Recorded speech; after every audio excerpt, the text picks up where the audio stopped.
Hello guys, welcome to our channel. నేను మీ anchor Teja. ప్రస్తుతం మనతో పాటు సీరియల్ ఎంటర్‌ప్రెన్యూర్ సంతోష్ గారు ఉన్నారు. ఆయనతో మాట్లాడదాం. నమస్తే అన్న. నమస్తే.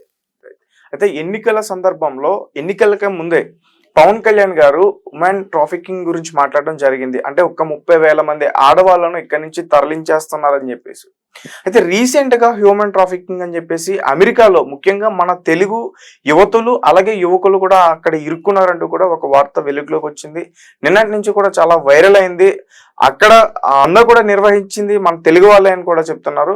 సో దాని గురించి సో మన దురదృష్టం ఏంటి అంటే నిన్నటిదాకా విమెన్ ట్రాఫికింగ్ గురించి మాట్లాడాం. ఇప్పుడు హ్యూమన్ ట్రాఫికింగ్ గురించి మాట్లాడుకోవాల్సి వస్తుంది. సో దీని బ్యాక్గ్రౌండ్ గురించి మాట్లాడుకోవాల్సి వస్తే ఈ హ్యూమన్ ట్రాఫికింగ్ అనేది మనకు యాక్చువల్గా చెప్పాలంటే కొత్త ఏం కాదు. దాదాపుగా ఏంటి అంటే గత 3-4 దశాబ్దాలుగా గల్ఫ్ కంట్రీస్ కి హ్యూమన్ ట్రాఫికింగ్ రెగ్యులర్ గా జరిగేది. ఇక్కడ నుంచి ఏది తెలంగాణ ప్రాంతాల నుంచి ఎక్కువగా జరిగేది. ఇక్కడ నుంచి ఏంటంటే fake immigration and fake visas తోటి ఇక్కడ నుంచి మనుషుల్ని అక్కడికి తీసుకెళ్లి అక్కడ ఇళ్లలో పనికి పెట్టడం, కూలీలుగా నిర్బంధించడం, ఒక ఎడారుల్లో వదిలేయడం, ఇలాంటివి సందర్భాలు చాలా జరిగినాయి. అదే విధంగా అక్కడ ఇట్లా ఈ ఫేక్ డాక్యుమెంట్స్ తో వెళ్ళి అక్కడ పోలీసులకు దొరికి వాళ్ళు అక్కడి చట్టాలు అంటే కఠినమైన చట్టాల కారణంగా ఏళ్ల తరబడి జైళ్లలో మగ్గి రీసెంట్ గా ఈవెన్ మీరు లాస్ట్ 10-15 years గా ఏదైతే తెలంగాణ ఉద్యమ సమయంలో టిఆర్ఎస్ పార్టీ తరపున వాళ్ళు కొంతమంది అక్కడ ఇరుక్కున్న వాళ్ళని విడిపించడం, రీసెంట్ డేస్ లో కూడా విడిపించడం, ఇలాంటివి మనం చాలా చూసాం. సో ఇప్పుడు ఇలాంటి సంస్కృతి even like English countries like America కానీ, Canada, England and Australia, New Zealand, ఇలాంటి కంట్రీస్ అన్ని కూడా ఇమిగ్రేషన్ ప్రాసెస్ లో చాలా స్ట్రాంగ్ గా ఉంటాయి. సో అక్కడికి వెళ్ళాలి అని అంటే మీరు అంటే స్టూడెంట్ వీసానా, H1 ఈ వీసాస్ పర్టికులర్ గా మీరు ప్రాసెస్ చేయించుకొని ఇమిగ్రేషన్ లో అంటే చాలా అంటే స్క్రీనింగ్ లెవెల్స్ చాలా స్ట్రాంగ్ గా ఉంటాయి. అదే విధంగా అక్కడికి వెళ్లే వాళ్ళు ఈవెన్ మీరు చాలా మంది మీకు తెలిసిన వాళ్ళు కూడా స్టూడెంట్ వీసాస్ తో వెళ్ళి ఉంటారు. నేను స్టూడెంట్ వీసాకి వెళ్లే ముందు ఖచ్చితంగా ఇంత డిపాజిట్ ఉండాలి, బ్యాంక్ డిపాజిట్ అని చెప్పేసి వాళ్ళు అడుగుతా ఉంటారు. దీనికి రీజన్ ఏంటి అంటే ఇక్కడ నుంచి అక్కడికి వెళ్ళిన తర్వాత వాళ్ళు అక్కడ లివింగ్ ఇక్కడితో కంపేర్ చేస్తే అక్కడ లివింగ్ కాస్ట్ అనేది చాలా హై ఉంటుంది. సో ఇక్కడ స్టూడెంట్ గా వెళ్ళిన వాళ్ళకి అక్కడ ఇన్కమ్ అనేది ఉండదు. సో అక్కడ బతకాలి అంటే వాళ్ళు మినిమం బతకాలంటే నెలకు ఒక 2 లక్షల దాకా ఖర్చు అవుతుంది. సో ఆ ఖర్చును భరించగలిగే కెపాసిటీ ఉన్న వాళ్ళని మాత్రమే అక్కడికి అలో చేస్తుంటాయి కంట్రీస్. సో అందుకోసం అని చెప్పేసి వాళ్ళ దగ్గర బ్యాంక్ బ్యాలెన్స్ ఉందా లేదా అని చెప్పేసి ఇమిగ్రేషన్ ప్రాసెస్ లో ఈ కంట్రీస్ అన్ని చెక్ చేసుకుంటూ ఉంటాయి. బట్ ఏమవుతుంది అంటే మోస్ట్ ఆఫ్ అవర్ స్టూడెంట్స్ వీళ్ళు ఏం చేస్తుంటారు అని అంటే ఆ డిపాజిట్స్ ఫేక్ డిపాజిట్స్ అంటే కొంత టైం వరకు అంటే ఈ ఇమిగ్రేషన్ ప్రాసెస్ అయ్యేంత వరకు మాత్రం డిపాజిట్ పెట్టేసుకుని ఆ తర్వాత వెనక్కి తీసుకోవడం, లేదు అంటే ఫ్రెండ్స్ అండ్ ఫ్యామిలీస్ దగ్గర నుంచి డిపాజిట్స్ హెల్ప్ తీసుకొని దాన్ని తర్వాత డిస్బర్స్ చేసుకుని అక్కడికి వెళ్ళిన తర్వాత ఏం చేస్తాం స్టూడెంట్ వీసాలో వెళ్ళి కూడా లోకల్ గా పని చేసుకుని సంపాదించుకునే సాంప్రదాయం కొన్ని సంవత్సరాలుగా నడుస్తా ఉంది. అంటే మన వాళ్ళ తరపున మనం మాట్లాడాల్సి వస్తే ఈ స్టూడెంట్స్ తరపున ఎస్ మనకి ఇక్కడ ఏంటి అంటే విద్యా అవకాశాలు దొరకడమే కష్టమైన కంట్రీలో ఉండే మనం.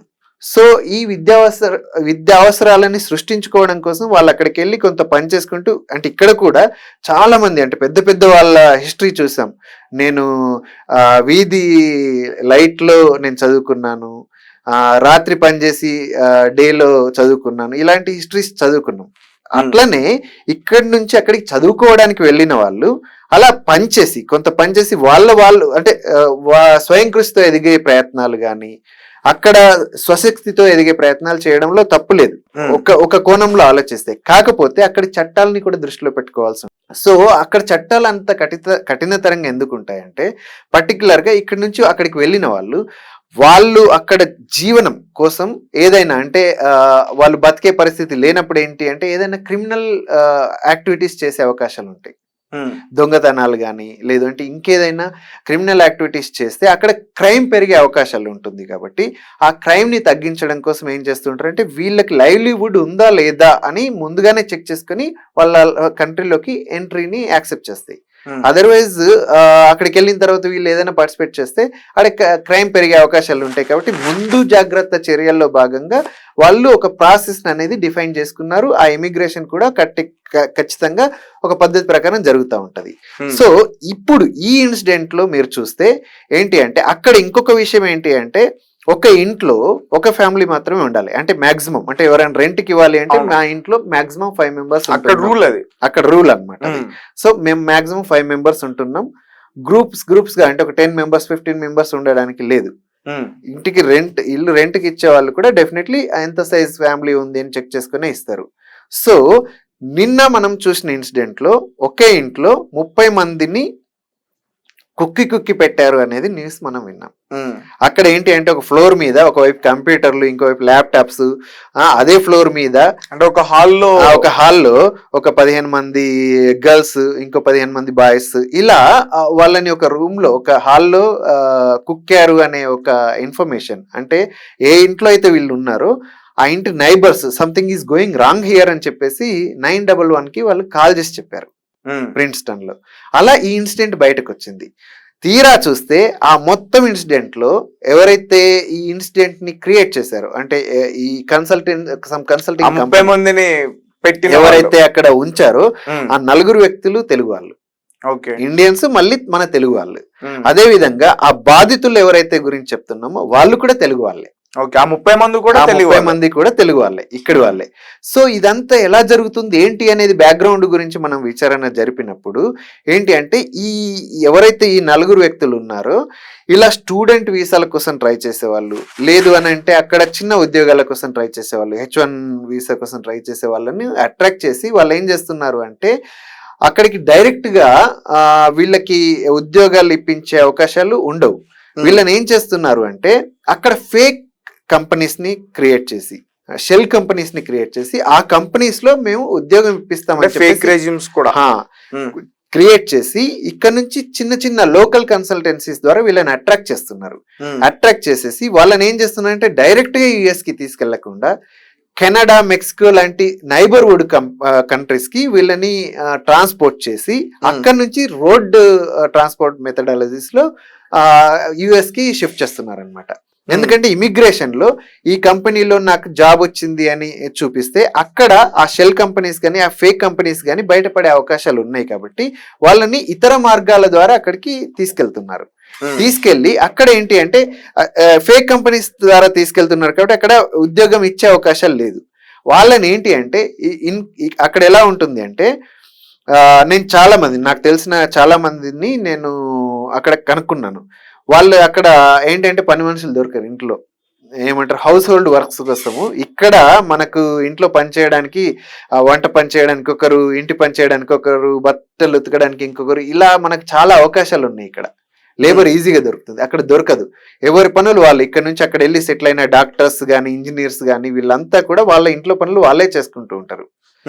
అయితే వీళ్ళని ఏం చేస్తున్నారు అంటే కొంచెం బెటర్ ఫ్యామిలీస్ ఉంటాయి కదా, ఎవరైతే కొంచెం బేర్ చేయగలుగుతారో వాళ్ళ దగ్గర పని మనుషులుగా పెడుతున్నారు ఇళ్లలో. ఇన్ఫాక్ట్ నిన్నటి ఇన్సిడెంట్ లో ఎవరైతే అమ్మాయి ద్వారక అని పట్టుబడింది కదా, ఆమె వాళ్ళ ఇంట్లో పనులన్నీ ఈ అమ్మాయిలతో చేయించింది అనేది కూడా ఒక కంప్లైంట్ ఉందన్నమాట. సో ఇది హ్యూమన్ ట్రాఫికింగ్ గా డెఫినెట్లీ మనం కన్సిడర్ చేయొచ్చు. సో ఇక్కడ ఏం చేస్తున్నారు అంటే వీళ్ళని తీసుకెళ్లి ఇళ్లలో పని చేయించడం, లేదంటే చిన్న చిన్న రెస్టారెంట్స్ లో పని చేయించడం, తద్వారా వాళ్ళకు కొంత ఉపాధి అవకాశాలు కల్పించడం. అయితే ఈ ప్రాసెస్ లో భాగంగా వాళ్ళు ఎప్పుడైనా దొరికారనుకోండి, అక్కడ లోకల్ పోలీస్కి దొరికారు అంటే వాళ్ళు శిక్షలు అనుభవించాల్సి వస్తుంది. కానీ ఇంత లెవెల్లో ఇంత డీప్ గా ఇక్కడ యువత ఆలోచించట్లేదు. వాళ్ళు ఏదైతే మిస్గైడ్ చేస్తున్నారో దానికి లోబడి ఏం చేస్తున్నారు అంటే వాళ్ళు వాళ్ళ మాటలు నమ్మి అక్కడికి వెళ్తున్నారు అనమాట. ఇలాంటివి ఏదైతే నిన్నటి ఇన్సిడెంట్ ఉందో, నిన్న ఎవరైతే పోలీసులు దాంట్లో పార్టిసిపేట్ చేస్తారో వాళ్ళ ఎంక్వైరీలో ఇలాంటివి నాట్ ఓన్లీ ప్రిన్స్టన్, వీళ్ళ గ్యాంగ్ ఎవరైతే ఈ 4 members సంతోష్, ద్వారక, చందన్, అనిల్ వీళ్ళు ఎవరైతే దొరికారో వీళ్ళకి లింక్ ఉన్న గ్యాంగ్స్ ఆల్మోస్ట్ అక్కడ ఇంకో 10 cities లో కూడా ఇలాంటి కార్యకలాపాలు నిర్వహిస్తున్నారని వాళ్ళ ప్రైమరీ అంటే ఇన్వెస్టిగేషన్ వాళ్ళ మీద కూడా అటాక్ చేసే ఉంది, ఇంకా అది కూడా ఖచ్చితంగా. అంటే వెలుగులోకి ఇంకా వస్తుంది. నెట్వర్క్ దాని మీద ఎంక్వైరీ చేస్తున్నారు. ఇది ఎంత నెట్వర్క్ ఉంది, ఎంతమంది ట్రాఫికింగ్ లో ఇన్వాల్వ్ అయ్యారు, ఎంతమంది బాధితులు ఉన్నారు, అసలు ఇది ఇది ఇది ఎలాంటి చర్య, అసలు దీన్ని ఎలా అంటే ఇంకా డీప్ ఇన్వెస్టిగేషన్ జరగాల్సింది. ప్రైమరీ ఇన్వెస్టిగేషన్ లోనే ఇప్పటి వరకు మనకు కొన్ని విషయాలు తెలిసినాయి. ఇంకా డీప్ ఇన్వెస్టిగేషన్ చేయాల్సి ఉంది. ఇది ఎక్కడికి దారి తీస్తుందో మనం చూడాల్సింది అనమాట. ఓకే, అంటే ఇప్పుడు వాళ్ళు ఇలా ఈ దందాకి పాల్పడ్డారు కదా, వాళ్ళకి ఎలాంటి శిక్షలు పడే అవకాశం ఉంటుంది? అంటే ఇండియాకి తీసుకొస్తారా, లేకపోతే అక్కడ చట్ట ప్రకారం అక్కడే వాళ్ళకి శిక్షలు అమలు చేస్తారా? ఇక్కడికి తీసుకొస్తారు అనే అవకాశాలు లేదు. అక్కడ ఏంటి అంటే ఈ ఫేక్ డాక్యుమెంట్స్ క్రియేట్ చేయడం కానీ, ఇంకొకటి ఏంటంటే ఇక్కడ ఆశ్చర్యకరమైన విషయం ఏంటి అంటే వాళ్ళని, నేను ఒక విషయం చెప్పిన, వాళ్ళని ఏంటంటే లోకల్ చిన్న చిన్న ఉద్యోగాలు కానీ లేదంటే డొమెస్టిక్ వర్క్స్ లో చేపిస్తున్నారు అనేది ఒకటి ఉంది కదా. అది కాకుండా ఇంకొక ఆశ్చర్యకరమైన విషయం ఏం దొరికింది అని అంటే, మనం ఇంతకుముందు ఇంటర్వ్యూలో డిస్కస్ చేసాం ఏంటి అని అంటే, ఏది ఈ బెట్టింగ్ యాప్స్ కానీ లేదు అంటే సైబర్ క్రైమ్స్ కానీ మన కంట్రీలో కాకుండా అదర్ కంట్రీస్ నుంచి చేస్తున్నారు అని చెప్పాం కదా. ఇలాంటి యాక్టివిటీస్ కూడా అక్కడ జరుగుతుంది అని చెప్పేసి ప్రైమరీ ఇన్వెస్టిగేషన్ లో దొరికింది. సో వాళ్ళు అక్కడ వీళ్ళకి ల్యాప్టాప్స్ ఇచ్చేసి వీళ్ళు ఏంటంటే ఈ సైబర్ క్రైమ్స్ చేపిస్తున్నారు వాళ్ళతో. సో అలా వాళ్ళు చేస్తున్నారు అని అంటే ఇది చాలా పెద్ద క్రైమ్ గా పరిగణించబడుతుంది. చాలా వాళ్ళకి పెద్ద పెద్ద శిక్షలు కూడా విధించే అవకాశాలు ఉంటాయి. కాకపోతే ఏదైతే బిజినెస్ చేస్తున్నారో వాళ్ళకి శిక్షలు పడాలి, దాన్ని మనం ఆహ్వానించవచ్చు. కానీ ఈ అమాయక బాధితులు ఉన్నారు చూసారా, వాళ్ళ పరిస్థితి ఏంటి? ఎందుకంటే వాళ్ళు పార్టిసిపేట్ చేశారు కాబట్టి వాళ్ళు కూడా విక్టిమ్ అవుతారు అక్కడ. సో డెఫినెట్లీ ఏంటి అంటే 100% ఇలాంటిది అంటే మనం అవేర్నెస్ క్రియేట్ చేయాలి. మీరు ఒక అంటే అదర్ కంట్రీకి వెళ్ళాలి అని అనుకున్నప్పుడు ఆ కంట్రీకి సంబంధించిన ఇమిగ్రేషన్ ప్రాసెస్ ఏంటి, మనల్ని అక్కడికి ఎలా ఆలోచిస్తారు? ఇప్పుడు ఈ వెళ్ళిన వాళ్ళు ఎవరు అంటే చదువుకొని వాళ్ళు కాదు కదా, కూలీలు అయితే కాదు కదా. అవును, డెఫినెట్లీ చదువుకొని బీటెక్లు చేసిన వాళ్ళే అందరూ. అక్కడ ఉద్యోగాలు అంటే చిన్న చిన్న ఉద్యోగాలు కానీ లేదంటే విద్యా అవకాశాల కోసం వెళ్ళిన వాళ్ళు కాబట్టి ఖచ్చితంగా ఏంటి అంటే వాళ్ళు చూస్తే ఇమిగ్రేషన్ ప్రాసెస్ అని గూగుల్ని అడిగితే చెప్పేస్తుంది. వాళ్ళ కెపాసిటీస్ ఏంటి, వాళ్ళ అర్హులా కాదా అనేది గూగులే చెప్పేస్తుంది. సో అంత వాళ్ళకు అంటే నేర్చుకునే అవకాశం ఉండి కూడా వాళ్ళు ఎంత ఇన్నోసెంట్ గా ఎందుకు బిహేవ్ చేస్తున్నారో మనం చెప్పలేకపోతాం. సో దీన్ని బట్టి ఏంటి అంటే చదువుకున్న వాళ్ళకు కూడా మనం ఇంకా అవేర్నెస్ క్రియేట్ చేయాలి. వెళ్ళాలనుకునే ఎవరైతే ఉన్నారో ఆస్పిరెంట్స్ ఉన్నారో వాళ్ళకి ఇంకా డెఫినెట్లీ అవేర్నెస్ అవసరం. నాకు అందిన సమాచారం ప్రకారం ఏంటి అంటే అక్కడ ఏదైతే ఈ తెలుగు సంఘాలు ఉన్నాయి అక్కడ, సో ఇండియన్ అసోసియేషన్స్ ఉన్నాయి, వాళ్ళు ఇంతకు ముందు కూడా అంటే కరోనా టైంలో కానీ అంతకు ముందు కొన్ని ఇన్సిడెంట్స్ జరిగినాయి. అక్కడ ఏంటంటే స్టూడెంట్స్ కి ఇది సంఖ్యలు వేసి బంధించిన ఇన్సిడెంట్స్ కూడా జరిగినాయి. అప్పుడు ఏంటి అంటే ఇక్కడికి రావాలి అంటే అసలు ప్రాసెస్ ఏముంటుంది అని అవేర్నెస్ అక్కడ స్థిరపడిన ఇండియన్స్ తెలుగు వాళ్ళు కొన్ని అవేర్నెస్ కార్యక్రమాలు నిర్వహించారు. ఇప్పుడు ఈ ఇన్సిడెంట్ తో డెఫినెట్ గా ఏంటి అంటే ఇక్కడికి రావాలి అని అంటే మీరు కొంత ఈ అవేర్నెస్ ని తెలుసుకోండి అని చెప్పేసి కొన్ని కార్యక్రమాలు నిర్వహించే అవకాశం ఉంది. మనం కూడా ఏంటంటే మనం తర్వాత సెషన్స్ లో మనం కూడా కొంత అవేర్నెస్ ని క్రియేట్ చేసే ప్రయత్నం మనం కూడా చేద్దాం. ఓకే, అయితే ఇప్పుడు బాధితుల్ని ఇండియాకి తీసుకొచ్చే అవకాశం ఉంటుందా వెనక్కి? అది మనం చూడాలి. అంటే ఫస్ట్ ఆఫ్ ఆల్ ఏంటి అంటే they have gone in to the police protection now.